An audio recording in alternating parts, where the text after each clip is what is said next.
ha dado. Estamos viendo un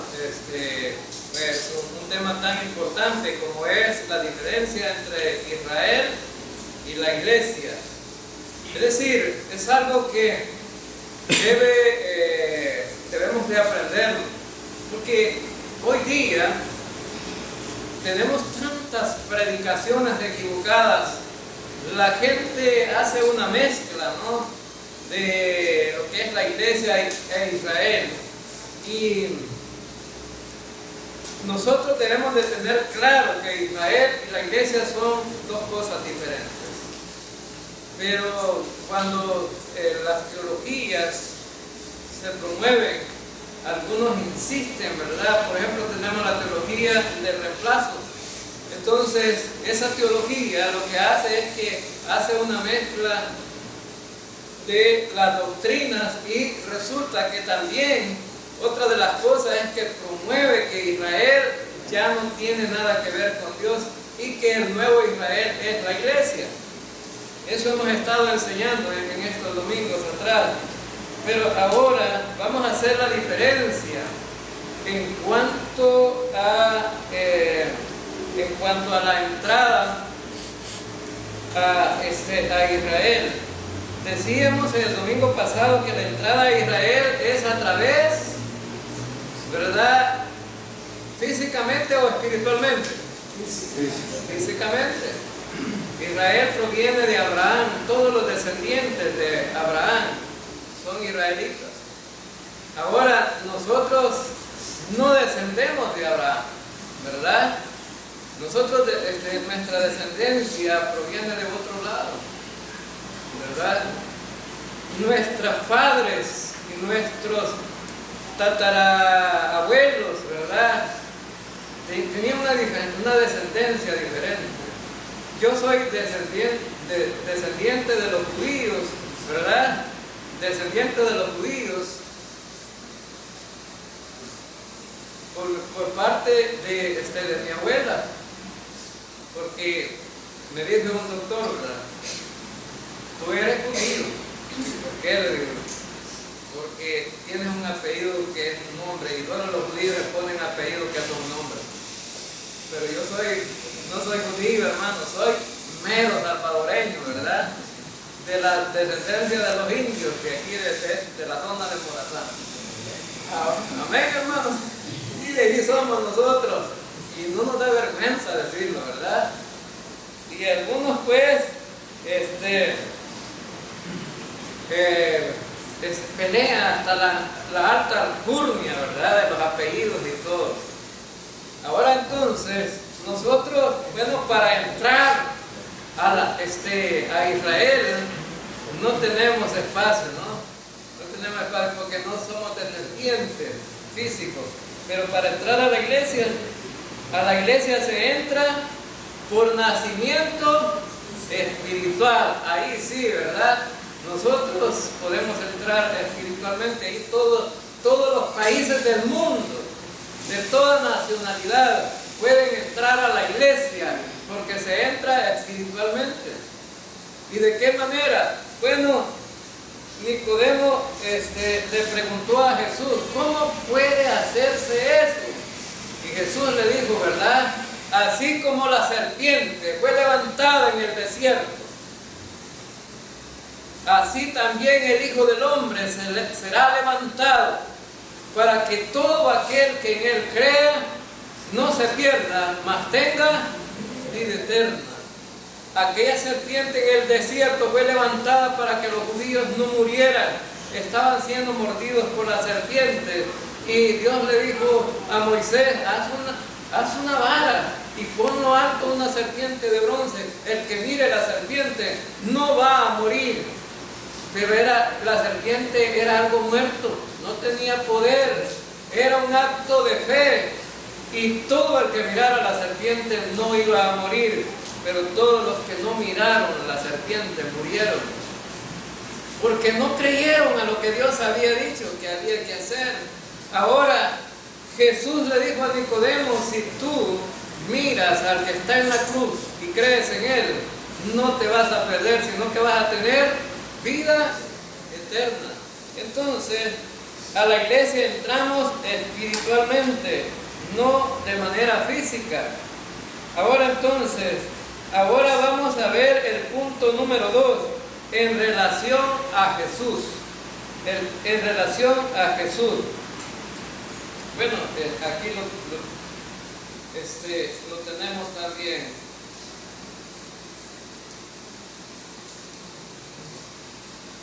En relación a Jesús. Ahora entonces, vemos este punto que dice Israel. Jesús es el Mesías de Israel. Ahora, en cuanto a Israel, la relación que tiene con Jesús, Jesús es el Mesías. Ahora entonces, ¿y qué importancia tiene esto? Que Jesús sea el Mesías. Jesús es el Mesías para nosotros también, hermanos. Sí, es Mesías. Nosotros lo reconocemos como Mesías, pero no en el sentido que Israel lo toma, porque para ellos viene de esa descendencia Jesús. Ahora entonces, veamos lo que dijo, en Juan capítulo 1, versículos 41 y 42. Uno de los dos que oyeron a Juan y siguieron a Jesús era Andrés, hermano Simón de Pedro, y encontró primero a sus hermanos, a su hermano Simón, y le dijo: hemos hallado al Mesías, que traducido quiere decir Cristo. Ahora entonces, cuando Jesús empezó su ministerio, empezó a llamar a los 12 discípulos, y entonces en el Evangelio de Juan dice Andrés que ellos lo encontraron a Jesús. Y entonces Andrés se preocupó tanto para que su hermano conociera a Jesús. Y fíjense bien qué importancia tiene de que nosotros también tengamos esa misma visión, ¿verdad?, de las cosas. No solamente debe interesarnos que nosotros conozcamos a Jesús, sino que otros lo conozcan. Andrés corrió, ¿verdad?, hacia Simón Pedro y le dijo: hemos hallado al Mesías. Entonces, que traducido es el Cristo. Ahora entonces, esos 12 discípulos que Jesús llamó, ¿eran salvadoreños, hermanos? ¿Eran guatemaltecos? ¿Eran de Estados Unidos? No, eran judíos. Entonces, y ellos estaban esperando al Mesías. El Mesías para ellos era lo máximo, ¿verdad?, expresión de las promesas de Dios. Pero, más sin embargo, ellos dirían: bueno, lo hemos encontrado. Se alegraron, ¿verdad?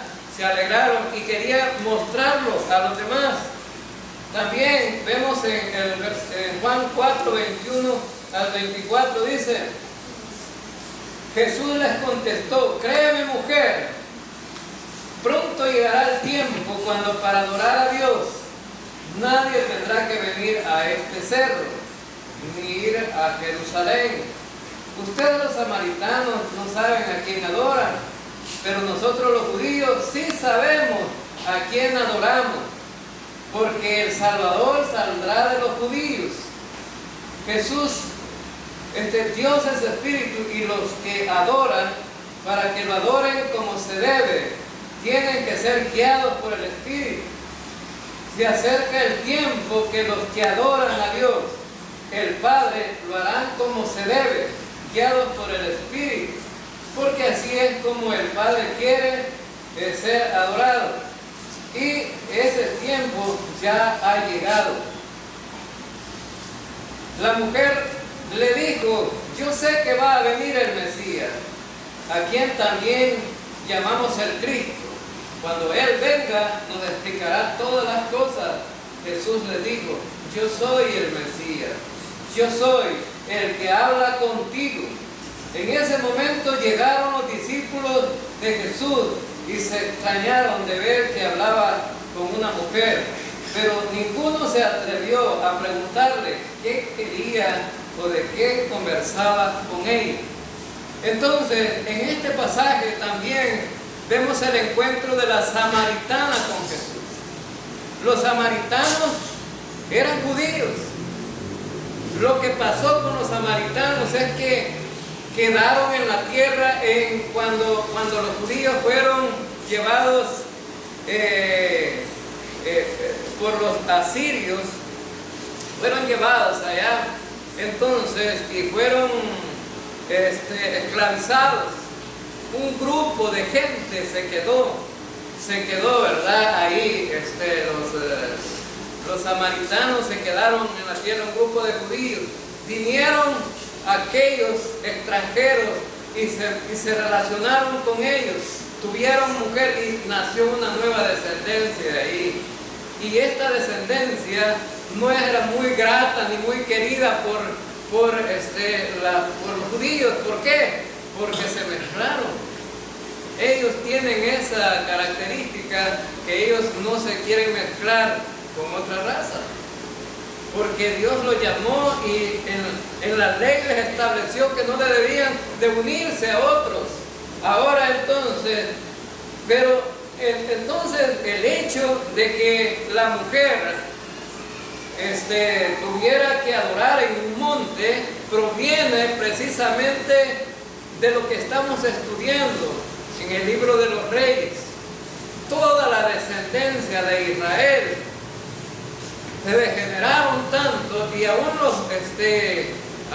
algunos reyes de Judá, pero más sin embargo se degeneraron tanto que dejaron de adorar al Dios verdadero.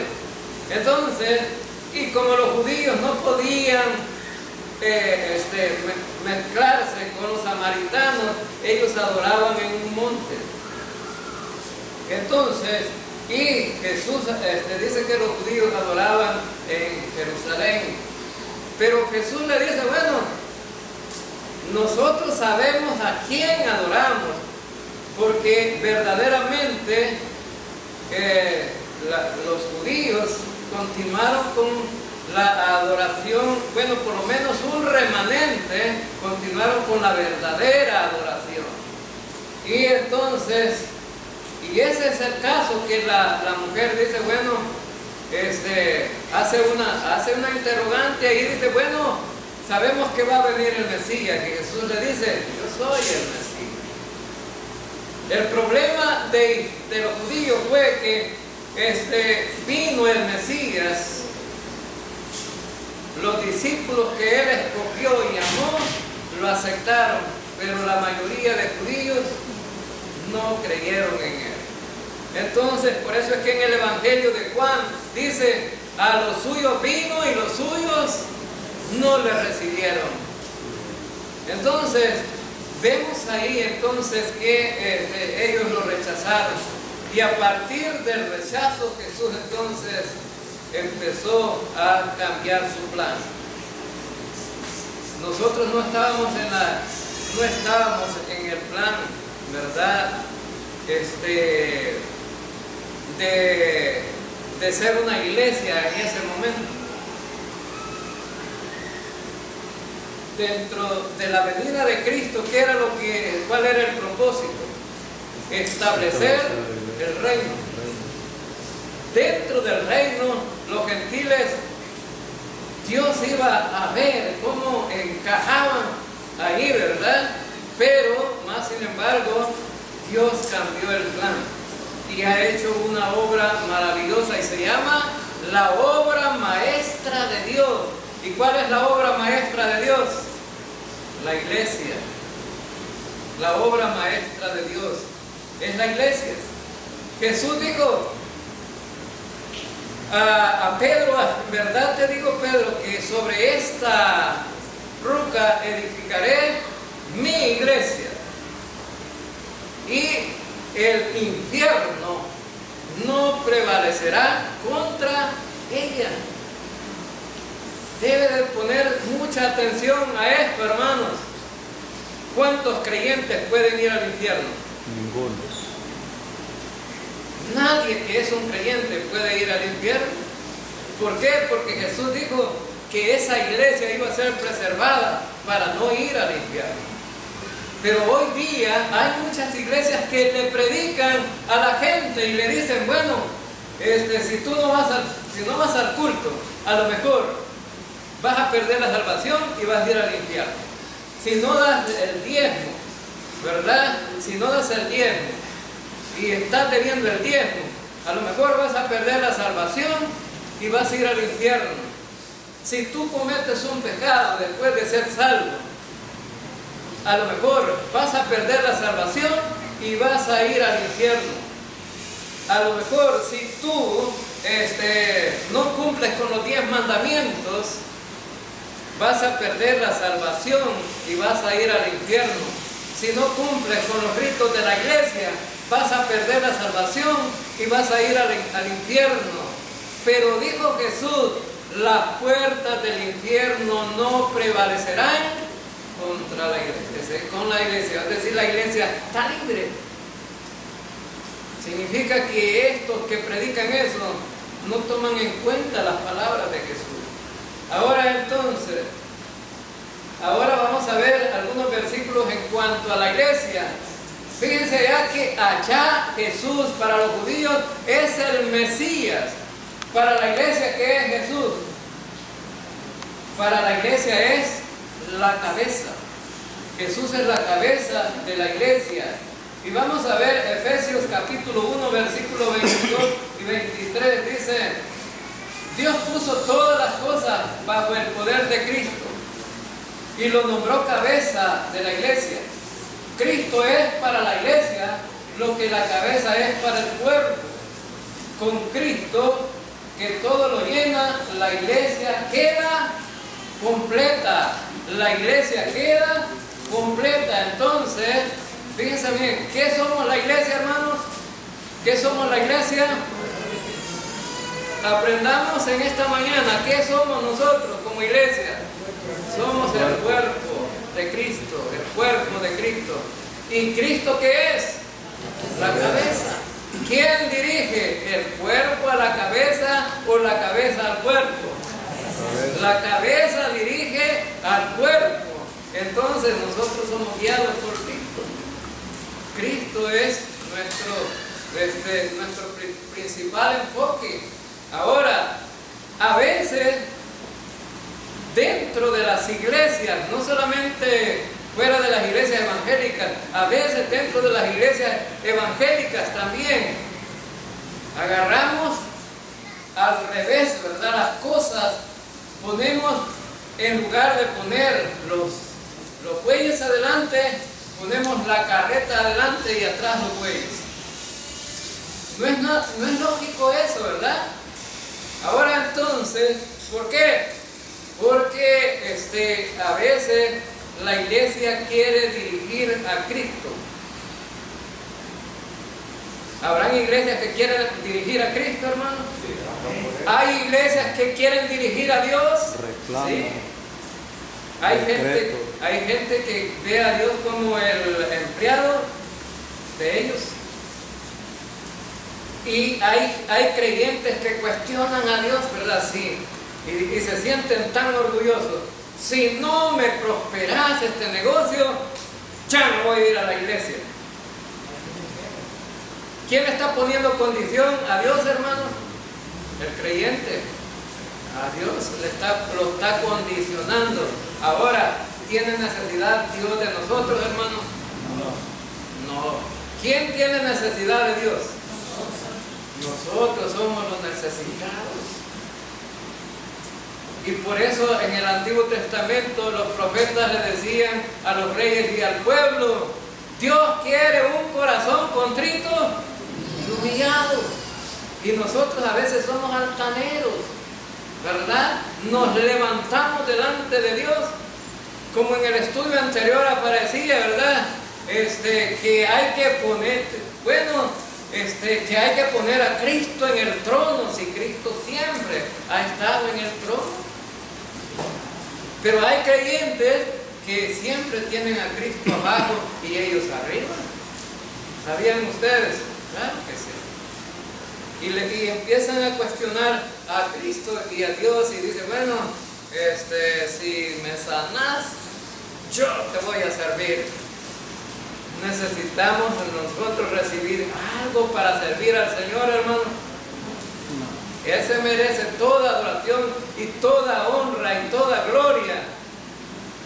Aunque nosotros no recibamos nada. Veíamos el día de ayer que David había perdido todo. Había perdido el reino, había perdido su familia, había perdido el pueblo, es decir, había perdido todo. Pero ¿qué hace David? Empieza a adorar a Dios a través de un canto, ¿no? Ahora entonces él dice, bueno, lo he perdido todo, pero tengo a Dios. Y ahí está lo mejor. Amén, hermanos. Ahí está lo mejor. Ahora entonces, Cristo es la cabeza de la iglesia. Entonces somos dirigidos por Cristo. Ahora entonces, y por eso este concepto de la cabeza es muy importante. Muy importante. Ahora entonces, ¿quién es la cabeza del hogar, hermanos? ¿Quién es la cabeza del hogar? Hombre. Los hombres volteen a ver primero a las mujeres para contestar. No vayas a decir. ¿Pasó, hermanos? Sí, volteen a ver a sus mujeres. No vayas a decirle. Sí. No te doy gallina. Con el ojo le están diciendo que no diga nada. Entonces, porque las mujeres se imponen. Y es bíblico, fíjense, hermano. ¿Qué dijo en el jardín del Edén Dios cuando le estaba dando mandamientos después de que iba a sacar a Adán y a Eva del huerto? ¿Qué les dijo? Que la mujer siempre se iba a querer enseñorear ¿de quién? Del hombre. Del hombre. Y eso es algo normal en las mujeres, ¿verdad? Que quieren enseñorearse de los hombres. Pero ¿qué iba a pasar con los hombres? ¿Qué iba a pasar? ¿Qué dice ahí el pasaje? Ahora entonces que la mujer iba a sufrir por eso, ¿no? Por esa consecuencia de querer. Ahora entonces, vemos entonces que Cristo es la cabeza, la iglesia, para los judíos Cristo es el Mesías, para nosotros es la cabeza. Veamos otra cosa aquí, en Efesios 4:15. Al contrario, el amor debe hacernos decir siempre la verdad, para que en todo lo que hagamos nos parezcamos cada vez más a Cristo, que es la cabeza de la iglesia. Dice que el amor debe hacernos decir siempre la verdad, para parecernos más a Cristo, que es la cabeza de la iglesia. Sé que el propósito de Dios a través de establecer la iglesia es que la iglesia pueda crecer y llegar a la estatura de Cristo. Es decir, Dios tiene propósitos de estar edificando la iglesia. Y los propósitos de la edificación de la iglesia es para que lleguemos a un nivel superior al hombre común que no ha conocido a Dios. Es decir, en la historia han habido pueblos que han querido hacer una raza exclusiva, ¿verdad? Como los judíos, como los alemanes. Hitler dijo que iba a desaparecer a todos los. Fíjense que aunque fueran alemanes, pero los chiquitos Hitler de su pueblo no los quería. No decía Hitler, yo voy a hacer una raza de gente alta y fornida, una raza exclusiva. A todos esos que nazcan enfermos me los matan. Así le decía ese hombre a los mismos alemanes. Y por eso Hitler castigó duramente a Israel, porque veía a los israelitas, ¿verdad?, como ratones, ¿no? Y decía esto, que se la llevan, ¿verdad?, de los reyes del mundo, los vamos a terminar, y intentó terminarlos. Mató 6 millones. Ahora entonces, pero aquí en este pasaje, el Señor dice, bueno, yo quiero que ustedes sean una gente especial, que a través del amor, ¿verdad?, y siempre diciendo la verdad, cada vez nos parezcamos más a Cristo. Ahora entonces el anhelo de ser más a Cristo debería de estar en nosotros. ¿Por qué? Porque Cristo es la máxima expresión de lo mejor que hay en el mundo. Amén, hermano. No hay otra cosa mejor que Cristo. Ahora entonces, y también en Efesios 5:23 dice, porque el esposo es cabeza de su esposa, así como Cristo es cabeza de su iglesia, y también su Salvador. Cristo es la cabeza y la iglesia es el cuerpo. Entonces tenemos esta figura del cuerpo y de Cristo, la cabeza manejando a la iglesia. Veamos otra cosa importante aquí. El factor dominante. Vamos a ver el factor dominante. Israel bajo la ley. Es decir, quien domina, o sea, el factor que domina a Israel es la ley. Ellos están bajo la ley. Ahora, y estar bajo la ley, para ellos es algo, bueno, debe de ser algo normal, para nosotros no. Ahora, entonces, veamos algunas cosas de la ley. Éxodo 20, los 10 mandamientos. Y habló Dios todas estas palabras diciendo, yo soy el Señor tu Dios, que te saqué de la tierra de Egipto, de la casa de servidumbre. No tendrás otros dioses delante de mí. Ahora entonces, ¿cuál es el primer mandamiento, hermanos? No tendrás otros dioses delante. No tendrás Dios. Ahora se van a aprender los 10 mandamientos, hermanos. Y si se los aprenden, ¿se van a salvar?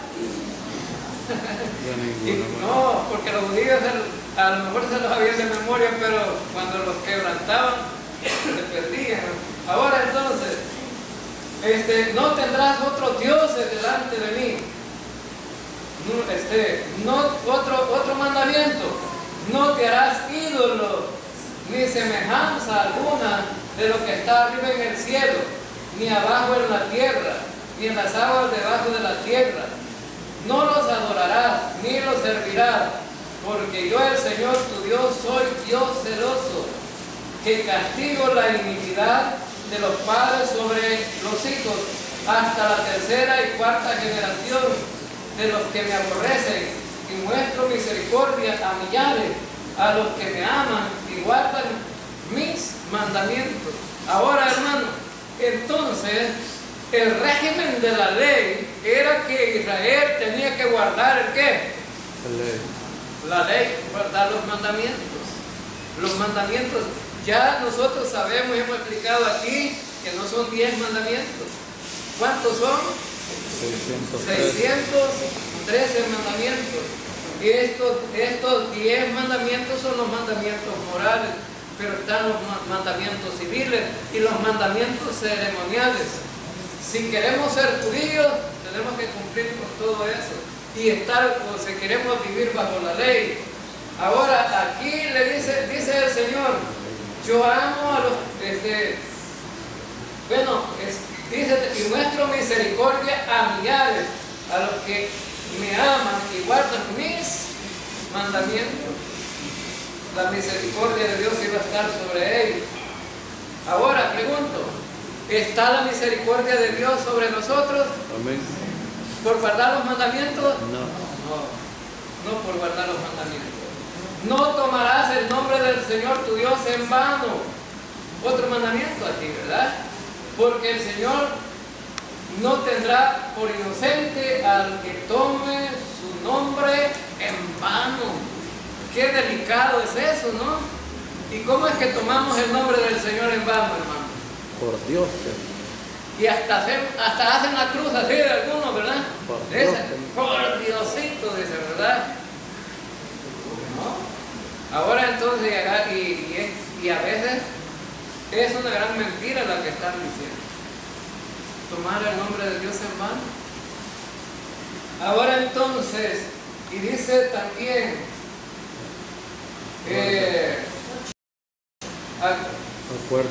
acuérdate del día de reposo para santificarlo. 6 días trabajarás y harás toda su obra, mas el séptimo día es día de reposo para el Señor.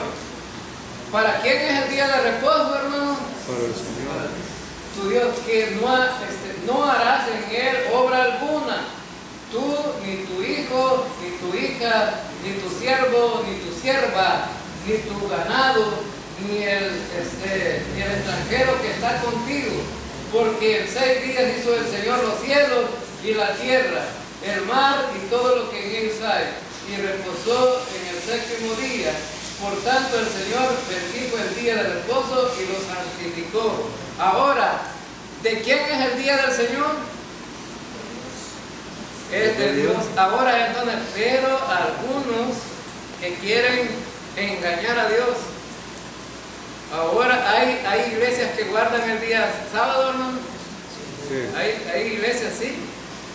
La iglesia, por ejemplo, aquí en Chapetí, que están los adventistas, que guardan el día sábado. Pero ahora le han puesto un rótulo que ahí dice los adventistas del séptimo día reformados. Ahora entonces, si quieres vivir como judío, hermanos, tenés que vivir como judío. No reformado. Ahora, la palabra reformado significa que guardan el sábado hasta mediodía. Y toda la tarde se la agarran libre, ¿verdad? ¿Para quién es el día de reposo? Para el Señor. Se la agarran libre para ellos. Y hay algunos que tienen negocio, no le agarran, si usted le va a pagar una deuda, no se le agarran el dinero, los patrones, ¿no? Pero le dicen al empleado, hay agarrate la voz. ¿Es lo mismo? Amén. Sí, es lo mismo. Ahora entonces significa que quieren engañar a Dios, pero Dios no puede ser burlado. Veamos, honra a tu padre y a tu madre para que tus días sean prolongados en la tierra que el Señor tu Dios te da para los hijos, ¿no? Este mandamiento se puede aplicar a nosotros hoy día, a la iglesia. Sí. Sí, porque también Efesios. está en Efesios, ¿verdad? Y dijo Pablo, se lo recomendó a la familia. Ahora, no matarás, no cometerás adulterios, no hurtarás, no darás falso testimonio contra tu prójimo, no codiciarás la casa de tu prójimo, no codiciarás la mujer de tu prójimo, ni su siervo, ni su sierva, ni su buey, ni su asno, ni nada que sea de tu prójimo, ni los zapatos, ni el vestido, ni los peinados. Todo eso entra ahí, es que es codiciado. Ese vestido me gusta, qué chulo ese vestido. Voy a ver si encuentro igual a ese, y si no, le voy a decir a Bulana que me lo venda. Es posible que hasta eso lleguemos, ¿no? Ahora entonces, y todo el pueblo percibía los truenos y los relámpagos y el sonido de la trompeta, y el monte humeaba, y cuando el pueblo vio aquello, temblaron y se mantuvieron a distancia. Entonces dijeron a Moisés, habla tú con nosotros y escucharemos, pero que no hable Dios con nosotros, no sea que muramos. Y respondió Moisés al pueblo, no temas, porque Dios ha venido para ponernos a prueba y para que su temor permanezca en vosotros y para que no pequéis. Y el pueblo se mantuvo a distancia mientras Moisés se acercaba a la densa nube donde estaba Dios. Entonces, hermanos, los judíos dicen que sintieron miedo cuando relampagueaba y caían truenos ahí, ¿no? Somos igual a veces nosotros criticamos a los judíos por eso, ¿no? Pero nosotros a veces somos igual. No vaya a ser que haya un pequeño temblor, un terremoto, que ahí estamos, ¿verdad? Con el gran miedo. Ahí entonces que se llenan las iglesias. Se llenan las iglesias. Ahora entonces, porque dicen, no, ¿verdad? Que viene el fin del mundo ya. Hermano, si usted no ha confiado en Cristo, sea que no venga, que no venga o venga en cualquier tiempo, usted está condenado, ¿verdad? Si no ha confiado en Cristo, está condenado. Así dice la Biblia. El que en Él cree No es condenado. no será condenado, pero el que no cree ya está condenado. Entonces, la gente puede hacer cualquier pirueta, ¿verdad?, delante de Dios, pero a Dios no lo podemos engañar. Entonces el Señor dijo a Moisés: así dirás a los hijos de Israel: vosotros habéis visto que os he hablado desde el cielo. No habéis junto a mí dioses de plata ni dioses de oro. No os lo haréis. Harás un altar de tierra para mí, y sobre él sacrificarás tus holocaustos y tus ofrendas de paz, y tus ovejas y tus bueyes. En todo lugar donde yo haga recordar mi nombre, vendré a ti y te bendeciré. Y si me haces un altar de piedra, no lo construirás de piedras labradas, porque si alzas tu cincel sobre él, lo profanarás, y no subirás por gradas a mi altar, para que tu desnudez no se descubra sobre él. Miren qué cosas aquí son. Hay unas cosas que son tremendas aquí, ¿no? Ahora, dice que el altar donde se debía de presentar el sacrificio a Dios, ya lo demanda él cómo debía ser. Ya está estipulado. Lo vas a hacer de tierra, y si lo quieres hacer de piedra, que no sea de piedra labrada, sino las piedras rústicas tal como están. Ahora entonces, porque si no profanas el altar, y cuando des la ofrenda, no traigas monedas de Guatemala, ¿verdad?, sino de El Salvador, ¿sí?, y de México, porque si no vas a profanar el altar, ¿sí?, ni billetes falsos, porque allá al hermano Luis en el Banco Promérica le van a poner en la cuenta van a poner una señal de que nosotros somos malos delante de las autoridades. Está fichado el que lleva un billete falso ahí, y se lo quitan y lo fichan como malo, ¿verdad? No como malo el billete, sino como malo el que va a depositar. Ahora entonces, significa entonces que está estipulado. Y otra cosa, ¿verdad? Otra cosa. ¿Quién era que presentaba la ofrenda, hermano? Al Señor. ¿Quién presentaba la ofrenda? Dios había nombrado, ¿qué? Sacerdotes. Pero los sacerdotes no habían de enseñar los calzoncillos, porque si no, profanaba el altar. Como recuerden ustedes que ellos usaban túnicas, no usaban pantalones como nosotros.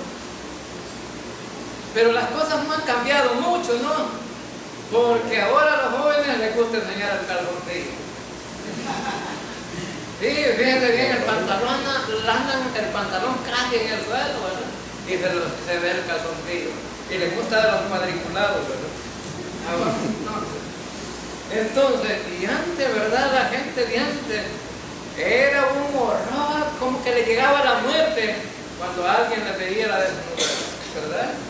Y ahora las cosas han cambiado. Y ahora por el Facebook, las jovencitas tomándose fotos desnudas para que el novio las vea. Qué tremendo lo que hemos llegado, ¿no? Ahora en cuanto a la iglesia, ¿estamos bajo la ley? No. ¿Bajo qué? Bajo la gracia. Estamos bajo la gracia. El régimen para los judíos es la ley y para nosotros es la gracia. Para nosotros es la gracia. Así el pecado, dice en Romanos 6:14, así el pecado ya no tendrá poder sobre ustedes, porque ya no son esclavos de la ley. Ahora están al servicio de la gracia de Dios. Ahora entonces, hermanos, un creyente de esta dispensación no debe vivir bajo el régimen de la ley. Pero hay iglesias que le imponen régimen de la ley a los creyentes. Y es más, no solamente la ley que está en la Biblia, sino la ley que el pastor se inventa y hace una gran lista. Y la pone en la pared ahí para la gente.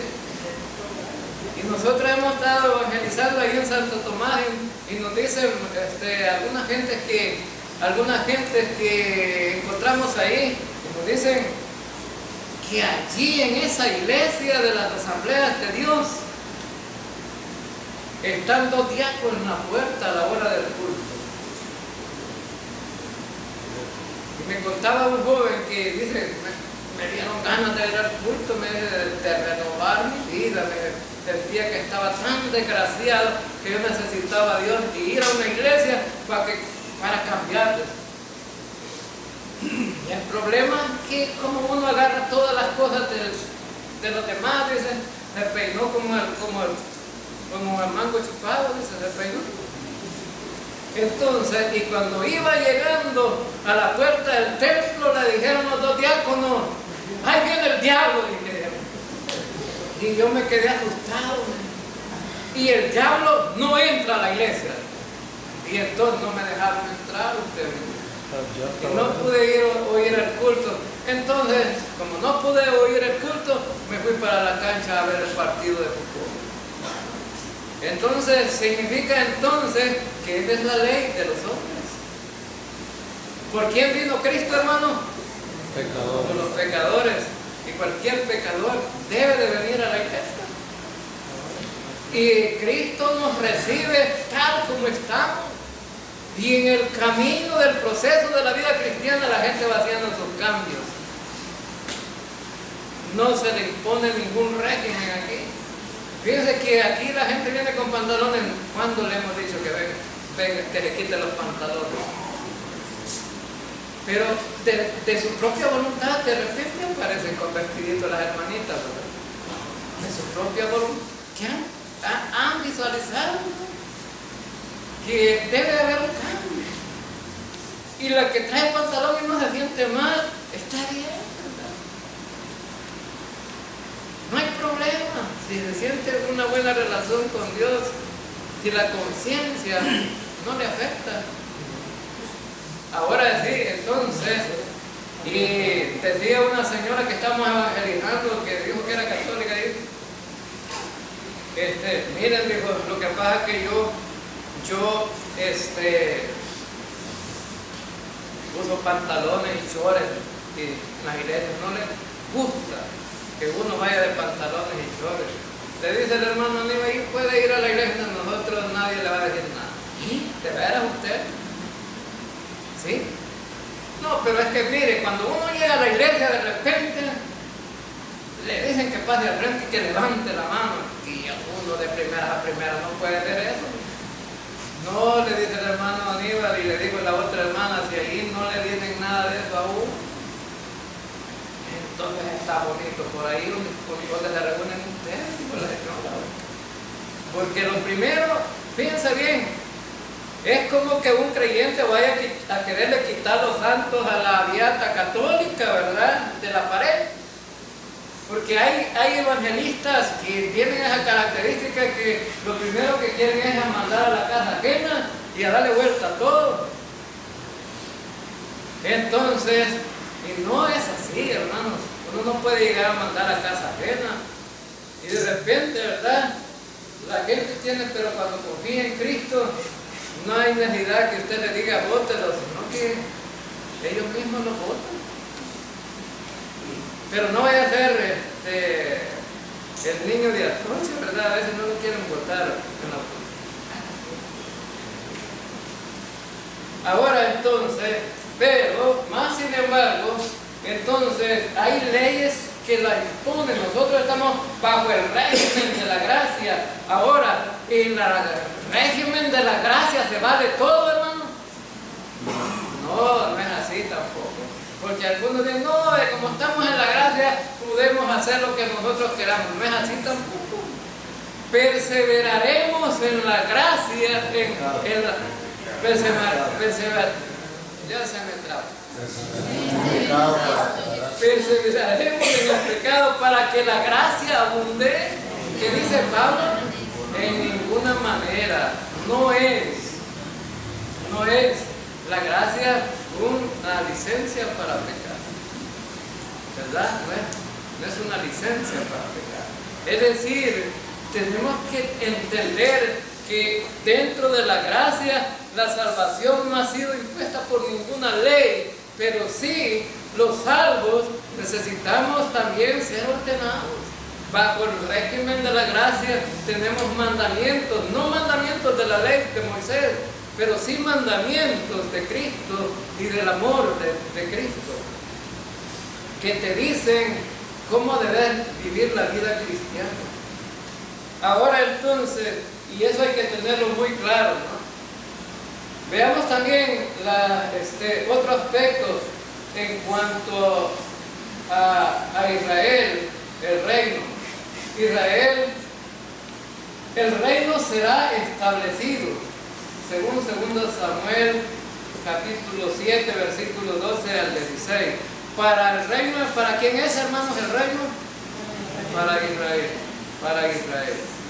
El reino, ¿vamos a vivir nosotros en el reino? ¿La iglesia vivirá en el reino? Amén. Sí, va a vivir en el reino, hermano. Pero el reino ha sido establecido para Israel. Y nosotros vamos a llegar con Cristo ahí. Y vamos a tener un espacio importante ahí, por ser la iglesia.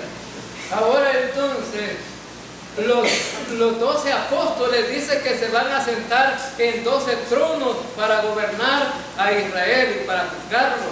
Ahora significa que esos 12 apóstoles son la iglesia, ¿no? Porque cuando la iglesia estableció, los apóstoles fueron parte de la iglesia.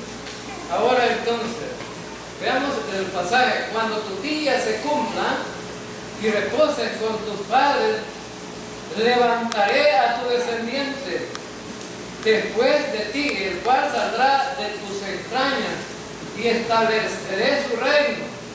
Él edificará casa a mi nombre, y yo estableceré el trono de su reino para siempre. Yo seré padre para él, y él será hijo para mí. Cuando cometa iniquidad, lo corregiré con vara de hombre y con azotes de hijos de hombres. Pero mi misericordia no se apartará de él, como lo aparté de Saúl, a quien quité delante de ti. Tu casa y tu reino permanecerán para siempre delante de mí. Tu trono será establecido para siempre, conforme a todas estas palabras y conforme a toda esta visión. Así habló Natán a David. Entonces vemos que este era el mensaje que Dios les mandó a través del profeta Natán a David, que él, cuando los días se cumplieran, es decir, cuando David terminara sus días, él le iba a dar un descendiente, y ese descendiente era Salomón. Salomón edificaría la casa para Dios. Pero ¿qué dice ahí? También algo que podemos aprender como padres aquí en este pasaje. ¿Qué iba a hacer Dios con Salomón? Lo iba a corregir. ¿Y con qué lo iba a corregir? Con vara de hombre. ¿Es mala la vara para los hijos, hermano? No, buena. Sí. Hay que darle, ¿verdad? Cuando desobedece. Hermanos, si el mundo no quiere hacer nada con la familia, con los hijos, con nada ya, ¿verdad? Que salga, ¿verdad? Como quiera la gente, pero la iglesia sí debe de hacer ese trabajo. Por lo menos que la gente de la iglesia sea diferente a la gente del mundo. Ahora entonces, y vemos aquí que dice Dios, bueno, si se porta mal lo voy a corregir con vara de hombre. Así. entonces significaba que Dios iba a corregir a Salomón si no actuaba conforme a la voluntad de él. ¿Y lo corrigió Dios? Sí, lo corrigió, porque desobedeció. Le dijo, no vas a comprar caballos caros, y se fue a comprar caballos caros. Ese Salomón era como los niños malcriados, ¿verdad? Que le están diciendo y no hace caso. Es decir, le dijo Dios, no vas a comprar caballos caros, y se fue a comprar caballos caros. No te vas a casar con mujeres extranjeras, y se fue a casar con mujeres extranjeras. Vas a tener una copia de la ley, antes de juzgar a cualquiera vas a leer la ley. Y no aparece Salomón leyendo la ley tampoco. Y empezó a hacer un montón de cosas. No vas a ambicionar ser rico. ¿Y para qué quería más riqueza Salomón si su padre David le había dejado una riqueza inmensa? Y es más, hasta Dios lo bendijo, ¿verdad? Con riqueza. Ahora entonces, pero es igual a nosotros también, ¿no? La iglesia, ¿verdad? Debe hacer la diferencia. La iglesia, por ejemplo, el padre debe corregir a los hijos. Y hay hijos malcriados, ¿no? Que el padre les está hablando, les está diciendo como que no es con ellos. Son necios, ¿verdad? Pero para eso está la vara, ¿verdad? Y entonces, y para que no se enojen con ustedes, yo les voy a conseguir un par de varas allá por donde vivo, por mi cantón. Allá hay bastante, ¿verdad? Para dárselas a ustedes. Ahora entonces, y vemos entonces que estaba, bueno, estaba hablando aquí acerca del reino. Dice que el reino permanecerá para siempre delante de mí. El reino permaneció, el reino de Salomón, ¿no? De allí se dividió y empezaron los reinos para Israel, para Judá, y así estaban ellos, ¿no? Pero la promesa todavía está. El rey se va a sentar en el reino milenial y el rey de reyes es Jesucristo. Amén. Entonces, vemos aquí, ¿verdad?, que el reino era prometido para él. Y para nosotros, hermanos, la iglesia será edificada, y según Efesios 4, 12 al 16, a fin de capacitar, vean lo importante que es esto, a fin de capacitar a los santos para la obra del ministerio. ¿A quién vamos a capacitar? A los santos. ¿Y quiénes son los santos? Ustedes, hermanos, son los santos. Para la obra del ministerio. ¿Qué significa eso de capacitar para la obra del ministerio? Es que todos deben de tener algo que hacer dentro de la iglesia. Algo que hacer. Y con el instituto nosotros, que eso es lo que queremos hacer, edificar a los maestros para que hagan la obra del ministerio. Pues no vienen. No vienen. Entonces, ¿y cómo? ¿Verdad? Si no tienen un conocimiento amplio de la palabra, es muy difícil, ¿no? Y fíjese que le pregunto a mi hijo las predicaciones de ahí de la iglesia donde ustedes se congregan. Dije que hay un problema con los predicadores de la iglesia de donde yo me congrego, que casi solo del Antiguo Testamento hablo. Casi solo el Antiguo Testamento son las predicaciones de ellos. No le hayan sabor a la palabra en el Nuevo Testamento, ¿no? Ahora entonces, y creo que el sabor mejor está ahí, en el Nuevo Testamento. Ahora entonces, edificar a los santos para la edificación del cuerpo de Cristo, es decir, los santos capacitándose para capacitar al cuerpo de Cristo. Eso es importante. De quien todo el cuerpo, estando bien ajustado y unido por la cohesión que las coyunturas proveen, conforme al funcionamiento adecuado de cada miembro, produce el crecimiento del cuerpo para su propia edificación en amor. Es decir, todos somos útiles, todos colaborando, contribuyendo en la obra del ministerio, edificando a la iglesia, para que esta iglesia pueda crecer a la estatura de Cristo. Ese es el propósito. Y nos vamos a quedar aquí, ¿verdad? Hay mucho que hablar, pero el tiempo ya se nos fue. Nos quedamos aquí entonces y vamos a orar. Te damos gracias, Señor, por tu palabra.